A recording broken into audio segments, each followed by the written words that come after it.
সরিষার তেল আমরা সবাই খেতাম। আবহমান গ্রাম বাংলায় ঘানিতে ভাঙানো সরিষার তেল কাঠের ঘানিতে আমাদের ছিল কি না? এখন কি হলো, কিছু লোক এসে আমাদেরকে সয়াবিন তেল খাওয়া শেখালো। কেন? এবং এই পুরো সয়াবিন মাত্র 4-5 জনের কাছে হলো সকল টাকা। সারা বাংলাদেশের যত লোক সয়াবিন তেল খায় পুরো টাকাটা হলো এই 4-5টা লোকের হাতে, পকেটে। অথচ এগুলো লাখ লাখ লোকের পকেটে ছিল, সেখান থেকে সব নিয়ে ওরা কয়জন এটা নিয়ে নিস। আপনি যখন দেখবেন আমেরিকাতে আগে বাড়ির মালিক ছিল পার্সোনালি, যেমন ওর একটা বাড়ি ছিল, ওর একটা বাড়ি ছিল, এবং এরপরে ওরা কি করলো, ওই যে অর্থনীতিতে ওরা একটা সিস্টেম করে ওরা ধস নামানোর পরে মানুষ এখন আমেরিকা যারা আছে দেখবেন তাদের সবাই ভালো ইনকাম আছে, এরকম স্বামী ইনকাম করে, স্ত্রী ইনকাম করে, এবং মাসিক ইনকাম তাদের অনেক ভালো। কিন্তু এদের দেখবেন সবারই কার্ডে লোন আছে, এক একজনের 6টা করে ক্রেডিট কার্ড আছে, 7টা করে ক্রেডিট কার্ড আছে, এবং সবগুলো ক্রেডিট কার্ডে তাদের লোন আছে, মর্টগেজ দেওয়া আছে, তারা বাড়ি কিনছে, লোন আছে, বুঝছেন? সবাই ঋণে বুঝে আছে।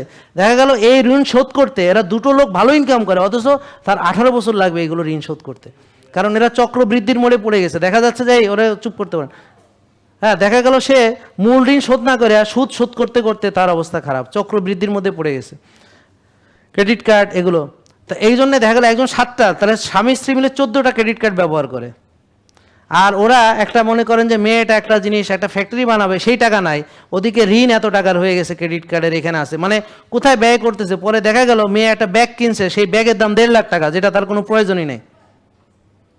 তারপরে ওই ছেলেটা সে শুধু ভিডিও গেম খেলে মাসে প্রায় মানে 1-1.5 লাখ টাকা, হ্যাঁ সরি বাংলা টাকা 10 লাখ টাকা সে শুধু ভিডিও গেম খেলে ব্যয় করে।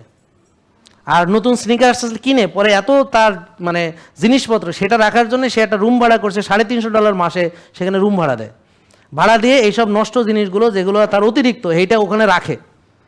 মানে ব্যাপারটা বুঝতে পারছেন? তাহলে সে যদি এত জিনিস না কিনতো, খেয়াল করছেন, তার যদি ক্রেডিট কার্ড মাত্র একটা থাকতো, সে যদি লোন করে কিছু না করতো, তাহলে কিন্তু ওদের যে ইনকাম, এতে করে ওদের অনেক ভালো চলে যায়। শুধু ভালো চলে যায় না, ওরা পরে নতুন বিজনেস দাঁড়া করাইতে পারতো, হ্যাঁ, পরে অনেক কিছু তা করতে পারতো। কিন্তু এরা হলো majority of Americans, they are in গলা পর্যন্ত ঋণের মধ্যে সবাই আছে। আমেরিকা কানাডা প্রায় একই রকম কথা, বুঝতে পারছেন?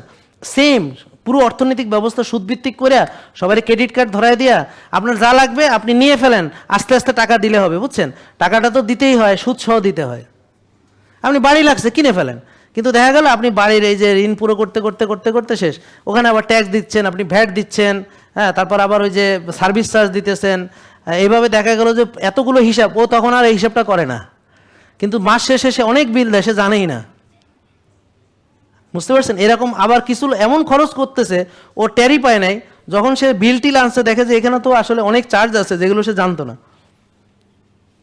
ব্যাপারটা বুঝছেন? মানে ওদেরকে পুরো সবাইকে দেখাচ্ছে ওরা যা খুশি পাচ্ছে করতেছে, এবং ওদের পুঁজিবাদ ওদেরকে শিখাইছে যে তোমার যা খুশি খরচ করো, যখন যেটা মন চায় কিনে ফেলো, তার মানে তুমি ইউ আর নাও ইন্ডিপেন্ডেন্ট, মানে তুমি স্বাধীন অর্থনৈতিকভাবে, তুমি মানে ইন্ডিপেন্ডেন্সে অবলম্বন। এগুলো সব ভুয়া কথা। জেকে লাইফস্টাইল লিমিটেড, ওষুধ মুক্ত সুস্থ জীবন।